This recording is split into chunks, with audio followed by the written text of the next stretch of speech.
So there's a lot of programs that, a lot of third-party applications that can do sound effects searching, such as SoundMiner is your most popular one. But if you just have Pro Tools and you're not doing extensive sound effects searching where you need to catalog a lot of areas, a lot of different types of effects, the Workspace can do the job pretty well. So if we go under Window, I'm working in Pro Tools 12, you can have multiple workspaces. So we're going to get a new workspace. It's going to call up your workspace menu. This is going to show you all your volumes initially that are attached. We see that we have servers and then actual hard drives here. At MTSU, we have a sound effects database locally. We use the Sound Ideas DigiFX library as one of our libraries. We don't have anything on a server just due to licensing issues, so these are actually housed on the internal computers, making searching a little quicker. So say I want to look up a sound. Just do a regular type of search up here, so we can go auto. Maybe I'm looking for a car of some sort. Auto.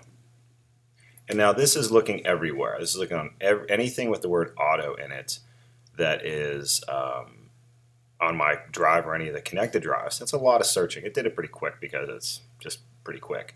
But I would recommend, if you look inside your volumes, I would recommend navigating to where your specific search area is. If you have a library, if this is where all your sound effects are housed, hey, why not have it go there? So I'm selecting, instead of selecting everything, this is where I'm selecting the search to take place. So that's pretty helpful. It'll save you time.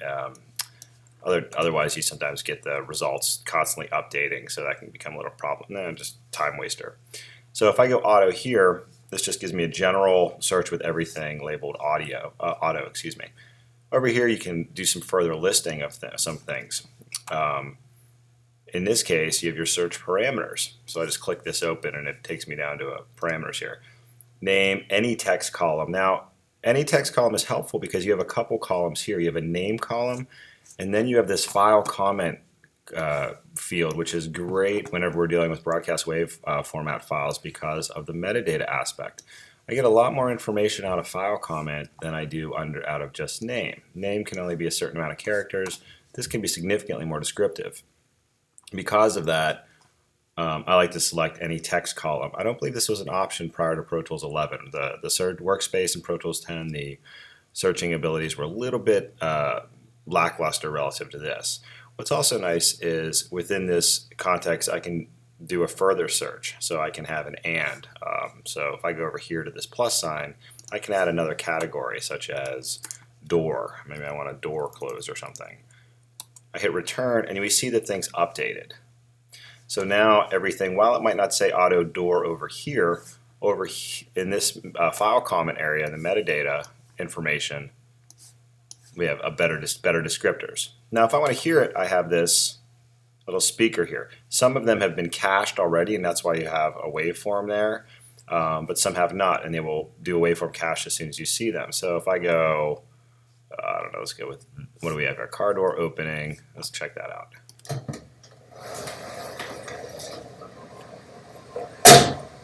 So there you go. So now within this, I can actually just click where, if I see a waveform, I'm like, oh, what's that? Let me just hear the sound of the closing.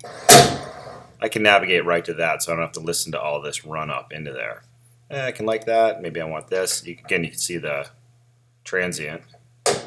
Okay. And you could do a further search if you wanted. Say you wanted to add another column that said like VW or Volkswagen or Toyota. Let's do Toyota because it has the word yo in it. All right, so we have Toyota. And here's some Toyota door closings. Okay, if you're like, I don't need something that specific, let me remove that. I can press the negative sign and it'll remove that parameter. Excellent. So once I have these, I'm going to want to bring them into my session. We have two options. You can just bring them, drag a file directly into your edit window, and it will put it on a new track, or you can have it go over to the clips bin over here and then grab it later. So we'll just grab one of these and stick it in the grab this, and we'll put it just in my session. So there we go. So these are stereo files. Most of these are going to be stereo files from Sound Library. So if I play this,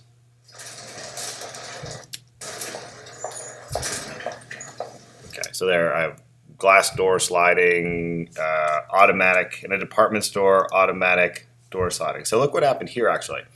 Whenever I clicked on this, it allows me to change these descriptions, these file comments. That's good for your own personal material, not good if you're working with something that is already defined, such as a library you purchase somewhere, because these are descriptors associated with this file. And generally, you're not going to want to alter those significantly. Don't alter them here at school. If you have your own library, you can alter things so that you can have better keywords to search with. So I have this here. So now it's part of my session, and we see it in my files in my clips list here. Great, and I can just do the same and grab it there. One thing to be extremely aware of, though, is file management. File management is the downfall of so many things.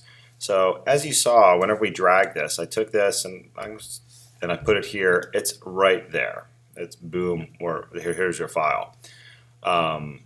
If we look into our drive where I'm storing the session, here I have it on a media drive. There's some folks, there we go, sound effects searching using Workspace. If we look in here, obviously you have your subfolders.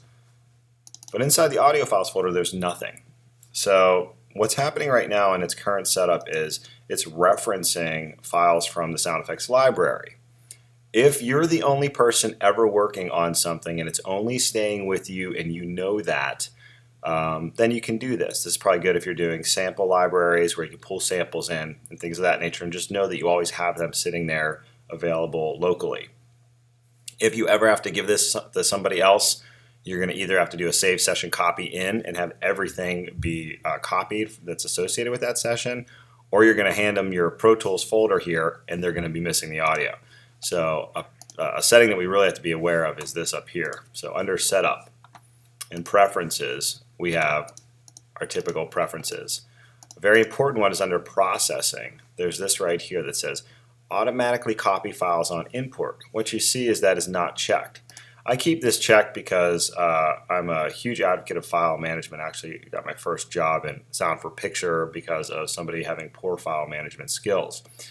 So I'm quite aware of this. So I always keep this checked. Automatically copy files on import. What that does is anytime I bring any file into Pro Tools, it's going to put a copy of it into my audio files folder. So let's go back to our workspace and I can demonstrate this. There we go here. So I'll go back to our workspace. Now look here, I can create a new workspace if I want to do another search, or I can bring the one that I have already back up here. So I'm going to I'm just going to make this like auto siren. We'll just do something different. Okay. Oh, Lamborghini. Excellent. Yes, that's how we roll here at MTSU. So now if I take this, and this is a longer file, so we'll see this, 35 seconds. If I take this and I add it, watch as it's going to convert. See how it's gray? It took a second. It's obviously pretty quick, but it took a second for it to actually copy the file. Let's try that again. We'll remove this field, and we'll go here and I'll look for another longer file. Here's one that's a minute long, so you can see. You see how it's basically copying itself. So if I go back to that workspace, go to our folder, what we see now is these two files that I just added. Whereas the other ones are just referencing. And we can look at that under file management, which is great. If we check out our file path, which is a very good thing to be aware of. We see where these are housed. So this one is the media drive, is the drive my session is on. Media drive, sound effects searching using Workspace, audio files. These other ones are in the libraries where I showed you that the original DigiEffects library lives. So file management issue, got to be aware of that. Those are our two main ways to do sound effects searching here. So we have this. Your Workspace can help you out. It can add different descriptors to make your searching significantly better. And then it will allow you to put things either directly into the clips bin, which you can grab later. So if I pull that up again, we can just pull something into the, I closed my workspace, so there it's not available. Whenever you close that window, then it's going to make you create a new one. So we can go back here, start from scratch if we want, walk through it one more time. We can look at columns here, and I can type in, again, we get back to our auto if we want. But here it's searching everything, and we can look at different volumes to see where it is. They just happen to be, like this will tell you the type, so we have audio files. but these are an unknown file at the top. Size, we have our speaker because we can play it. Duration, again, those file comments, which are great. We see 2-channel, we see BWF. Sometimes you'll see AIF, but typically BWF, 48K 24-bit, which is what my session is. If your session is not set up to the same parameters, especially sampling rate, and you pull something in without doing the copy selection that we had over here, it's going to play it back at, you're going to have a sampling rate mismatch. So we have that. We can do this. Now if I just take this sound and I want to put it into my file, like I'm going to bank it for later, just take that, and it copied. It was gray really quickly. Watch it be gray again. There you go, and then it highlights. So that's that as far as sound effect searching. All right.